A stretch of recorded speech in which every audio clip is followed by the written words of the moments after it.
साथियों नमस्कार, मैं आशीष मौजूद हूँ जनपद आजमगढ़ में। बरदा थाना क्षेत्र के अंतर्गत एक गांव आता है जिसका नाम है बागपुर। बागपुर में एक 34 साल महिला जिसका नाम इंदू देवी बताया जा रहा है। इंदू देवी का शव इसी घर में, इसी मकान के अंदर मिलता है। इंदू की मौत कब, कैसे, किस परिस्थिति में हुई, हालांकि ये किसी को नहीं पता है, लेकिन इंदू बाहर से दरवाजा बंद था, ताला लगा हुआ था और इंदू अंदर मरी पड़ी हुई थी। जैसे कि तमाम अखबारों में, खबरों में देखा गया कि ये बताया जा रहा है कि बॉडी कम से कम 3 से 4 दिन पुरानी थी, बॉडी सड़ चुकी थी। ऐसे में हम दिखाएंगे उस घर का दृश्य आप लोगों का थोड़ा सा। ये घर का दरवाजा है और यहाँ कुछ सामान बिखरे पड़े हैं और ऐसा लोगों द्वारा बताया जा रहा है कि यही बॉडी उस इंदू देवी की मिली थी। आप देख सकते हैं कुर्सी गिरी पड़ी हुई है, टीवी है लगा हुआ है, सब कुछ है। लाइट भी जल रहा है इस कमरे में। इसके अंदर हम नहीं जा सकते हैं, अब नहीं जाएंगे, लेकिन आपको दिखाएंगे। यहाँ एक ताला भी पड़ा हुआ है, शायद ये ताला तोड़ के बॉडी को निकाली गई थी। बॉडी कुछ इस कदर मिलती थी कि गांव वाले यहाँ से जा रहे थे, गांव वालों को बदबू आती है, तब इसकी सूचना किसी के माध्यम से थाने पर पहुंचती है। और हालांकि इंदू के पति जिनका नाम महेश कुमार है, वो 10 दिन पहले उनके पिताजी के अनुसार, महेश के पिता के अनुसार, वो 10 दिन पहले इस गांव में आते हैं। लेकिन जब से इंदू की मौत हुई है तब से वो फरार चल रहे हैं। ऐसे में उनके 17 वर्षीय बड़े बेटे ने बयान दिया है कि पिताजी ने ही माता की हत्या की है। महेश के पिताजी हैं, हम उनसे बातचीत करते हैं और सभी जानकारियों को आपके साथ साझा करते हैं। साथियों, महेश के पिताजी हमारे कैमरे के फ्रेम में, हम इनसे बातचीत करते हैं और सभी जानकारियों को आपके साथ साझा करते हैं। क्या नाम है आपका? बाबू राम नाम है। आप महेश के पिता हैं? महेश के पिता हैं। हाँ, ये देखा जा रहा है, तमाम खबरों में देखा गया, आपको भी इस चीज़ की जानकारी होगी कि आपकी बहू जिनका नाम इंदू देवी था, उम्र 34 साल के लगभग बताया जा रहा था, तो उनकी जो है संदिग्ध परिस्थितियों में बॉडी मिली है। लोगों के द्वारा ये पता चला है कि बॉडी, खबरों के माध्यम से ये पता चला है कि बॉडी 3 से 4 दिन पुरानी थी, सड़ गल गई थी। इसी स्थिति में महेश भी उस समय गाँव में ही थे और उनके बड़े बेटे ने ये बयान दिया है कि महेश यानी कि मेरे पिताजी ने ही मेरी माँ की हत्या की है। ऐसे में आप क्या कहेंगे? नहीं, वो जो है कुछ झूठ बोलता है। और ये उसका जो छोटा भाई आजमगढ़ रहता है, हैं, तो अब कल आया था, उसको जबरिया जो है, उसके ननिहाल वाले जो है जबरिया उसको बुला लाए हैं। हाँ। लेकिन हमेशा वह हमारे परिवार से, राजेश और अखिलेश के परिवार से हमेशा जो है जलता रहता है। हमारा ही पोता है, लेकिन हमको कहना नहीं चाहिए, लेकिन मजबूरी में कहना है। आया था रोपाई में, वह धमकी देकर गया कि तुम पूरे परिवार को हम मार डालेंगे। हमारा पोता वही गुलशन 17 वर्षीय महेश का बड़ा बेटा, महेश का बड़ा बेटा, वो ऐसा क्यों बोला? हाँ, एक दिन फोन भी किया था कि मैं पूरे परिवार को मार डालूंगा। इतना दिमाग का तेज है। उसके ननिहाल वाले उसको इतना चढ़ा दिए हैं कि जिसका कोई ठीक नहीं है। वो ननिहाल में रहता था कि यहाँ में? ननिहाल में रहता है, यहाँ नहीं रहता? नहीं। महेश के कुल कितने बच्चे हैं? महेश के 2 बच्चे हैं, एक गुलशन और किशन, बस 2 ही बच्चे हैं। लड़कियाँ? लड़की नहीं है, दोनों बच्चे हैं जी। और दोनों यहाँ नहीं रहते थे ना? बड़ा बच्चा ननिहाल में रहता था? बड़ा बच्चा ननिहाल में, छोटा बच्चा जो अपने बाप के साथ हरियाणा में रहता था। छोटा वाला हरियाणा में रहता था बाप के साथ? बाप के साथ। लेकिन बार बार उसकी धमकी आती थी। उसके ननिहाल वाले राजिंदर उसके नाना हैं, बार बार उसको सिखा कर यही धमकी दिलवाते थे कि पूरे परिवार को जो मार डालो। क्यों? पता नहीं उसको क्या टेंशन थी, हाँ, यही नहीं पता। अच्छा, उसके परिवार वाले जानते हैं कि हमारी बेटी सब दिन से कई बार पंचायत हुई। एक बार उसके पहले जो है उसका पिताजी आए, उसके भाई आए और उसका लड़का आया, उसके परिवार वाले और गांव वाले आए यहाँ बैठकी में, उसको समझाने लगे, उसको इंदू को। लेकिन उन सब की बात नहीं मानकर जाकर पुराने मकान में जहर खा के बेहोश हो गई। हाँ, कई बार ऐसा हुआ कि उसके सामने बेहोश हुई, वही उसके पिताजी और उसके भाई और ये हमारा लड़का महेश लेकर 4 चक्का करके इलाज जो है वहाँ स्वास्थ्य केंद्र पर ले गया। डॉक्टर देखे तो कहे कि यह कुछ नहीं खाई है, यह नखड़ा बना के रखो। हाँ, फिर वो इसके बाद वहाँ से ले आए और नखड़ा बना के सो गई।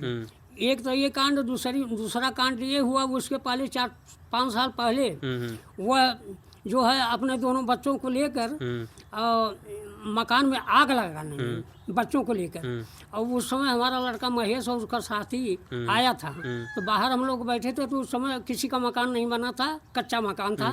तो हम लोग बाहर से देख रहे थे कि धुआं निकल रहा था। तो वो बोले कि बाबू ये मकान में आग लगा दी। दोनों बच्चे खड़े हैं, कांप रहे हैं, और आग लगा दी। इसके बाद वहाँ से पकड़ कर ले आया। उसके बाप को सूचना हुई, राजिंदर को, रसूलपुर सूचना हुई कि अपने बेटी को संभालो, ऐसा पोजीशन हुआ। लेकिन राजिंदर यहाँ तक आए नहीं। मजबूर होकर 4 चक्का से हम लोग ले गए वहाँ उसके मायके में। और मायके में वो पोजीशन कर दिया कि जैसे मालूम क्या हुआ कि पूरे परिवार इसको मार डाले हैं, ऐसी भी स्थिति में थी। इसके बाद उसके गांव वाले जुटे, ऐसा पोजीशन बना लिया कि मालूम दिया कि ये मर चुकी है। तो स्वास्थ्य केंद्र पर ले गए। तो स्वास्थ्य केंद्र पर एक कोई 20 रुपये का ड्राफ्ट बोले डॉक्टर कि ये ले आओ। ऐसा केस तो हम बहुत देखे हैं, ये नखड़ा किया है। इसके बाद उसके बाप के, उसके मतारी के सामने वही ड्राप पिलाए, उसके नाक में डाले, वो तुरंत होश हो गया। इसके बाद चिल्लाने लगे कि हमारा पति कहाँ है, हमारा बेटा कहाँ है। तो उसका बाप बोला कि अरे हरामखोर, ये बताओ कि तुमको किसने मारा है। तो कोई जवाब नहीं। फिर पूछे कि किसने मारा है, तो कोई जवाब नहीं। बस यही कहती थी कि हमें हमारे पति को बुला दो, हमारे लड़के को बुला दो। यह कार्यक्रम कई बार हो चुका है। मजबूर होकर क्या किया ये हमको नहीं पता। यानी ये कहा जा सकता है कि इंदू के परिवार में किसी से नहीं बनती थी? ना, बिल्कुल नहीं बनती थी। अपने बच्चों से केवल बनती थी? केवल बच्चों को तो सिखा के पास किया है। जो कहती थी वही बच्चे मानते थे और कहते भी थे। हाँ, पति से बनती थी कि नहीं? अरे बिल्कुल नहीं बनती थी। पति से अगर बनती थी, इतना बढ़िया मकान और सोलर लगा हुआ है, और टुल्लू लगा हुआ है, नलका भी लगा हुआ, देख रहे हैं, सब व्यवस्था इसके पास है, लेकिन रहने के काबिल नहीं रह पाई। और दूसरी बात यह है कि इस मकान को छोड़ के वहाँ स्वास्थ्य केंद्र पर कैंट खुला हुआ है, कहार या कोहार का है, कैंट खुला हुआ है, वहाँ रहती थी। वहाँ क्या करती थी? झाड़ू वाड़ू लगाती थी। हाँ, झाड़ू लगाती थी, समोसा बनाती थी, क्या करती थी। और बाद में मैं सुना कि वहाँ क्वार्टर लेके रहती है। अच्छा। हाँ, तो महेश का रहने के लिए खर्चा पानी नहीं देता था क्या? बिल्कुल देता है। उसके कई बार जो है वहाँ यशो के सामने पेश हुआ। दोनों बच्चे वहाँ पहुँचे तो वो यह बोलने लगी कि इंदू कि हमारे जो है लड़कों को ये जो है खर्चा नहीं देते हैं। अच्छा। तो महेश बोले कि हाँ, बोलिए कि गुलशन और किशन खर्चा नहीं देते हैं। तो बोलते हैं कि हाँ पापा खर्चा देते हो बार बार। उसने मोबाइल में दिखा दिया कि इस तारीख को हम इतना पैसा दिए हैं, इस तारीख को इतना पैसा दिए हैं, इस तारीख को इतना पैसा दिए हैं। तब उसकी बोली बंद हो गई। उसके परिवार वाले, वहाँ के मायके वाले अब चुप हो गए, बोलिए बंद हो गई।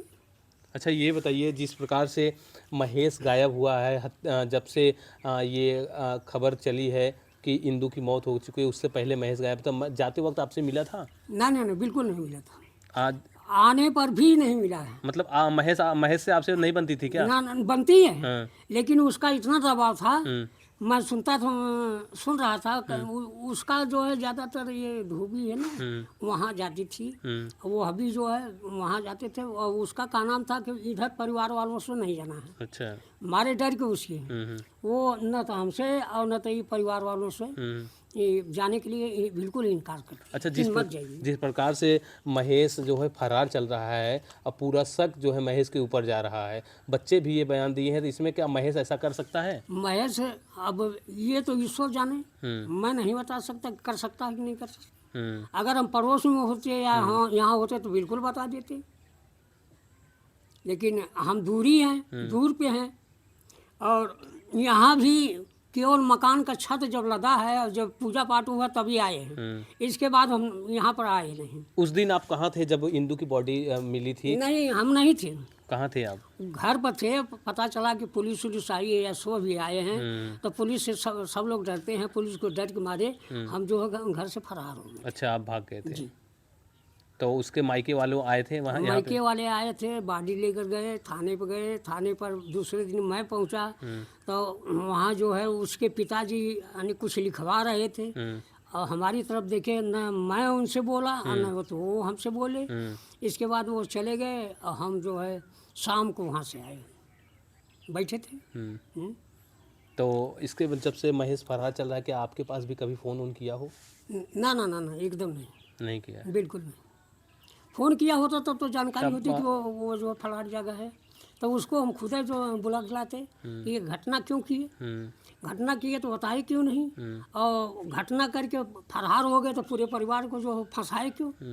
अच्छा, बड़ा बेटा ये आरोप लगा रहा है, छोटा बेटा क्या कह रहा है? छोटा बेटा देखो अभी कल जो है आया है, अब उसको सिखा पढ़ा के उसके नाना और नानी जो भी कहवाना चाहेंगे तो मजबूरन उससे कहवा लेंगे। अच्छा, ये तमाम अखबारों में खबरों में ये देखा गया है कि पड़ोसी लोग ये कह रहे हैं कि महेश की पत्नी इंदु पूजा पाठ करती थी, मतलब तंत्र वंत्र विद्या, मतलब इन सब में ज़्यादा वो लगाव रखती थी, उसका स्वास्थ्य सही नहीं चलता था, ऐसा कुछ भी था? नहीं, स्वास्थ्य नहीं चलता था, ये तो ठीक है।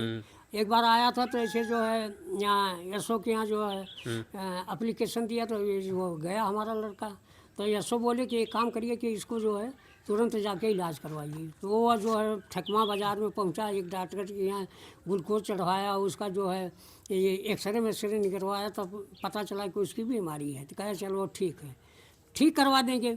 लेकिन सबसे बड़ी बात यह है कि जब वहाँ से आया तो दवा खाने के लिए राजी नहीं, तो ठीक कौन होगा? न तो बोलती थी तो कौन ठीक कराएगा? परेशान हो गया, छोड़ दिया।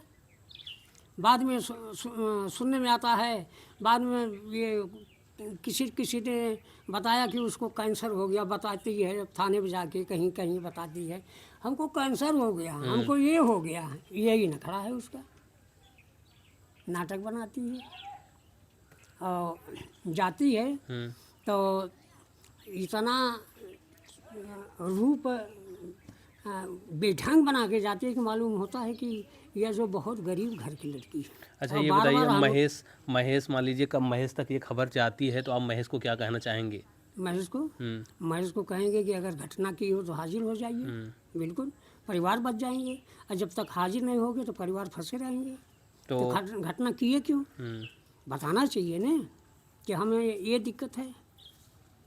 महेश कहाँ रहता था, क्या करता था? हरियाणा में रहता है, हरियाणा रहता है, ये टाइल ओइल बैठा था। अच्छा। साथियों, ये महेश के पिताजी थे जिनसे बात हुई, पता चला इन्होंने ये नहीं कहा कि महेश ऐसा कर भी सकता है, नहीं भी कर सकता है, लेकिन हमने इनसे कहा कि अगर महेश तक ये खबर जाती है तो आप महेश के लिए क्या कहना चाहेंगे? तो इन्होंने यही कहा कि महेश हाजिर हो, जो भी हकीकत है उसे बयां करे, अगर उसने ऐसी घटना की है तो क्यों किया है। ऐसे में इस खबर पर आपकी क्या राय है, अपनी राय कमेंट बॉक्स में ज़रूर दीजिएगा। मिलते हैं हम फिर किसी अन्य खबरों में, तब तक के लिए जय हिंद, जय भारत।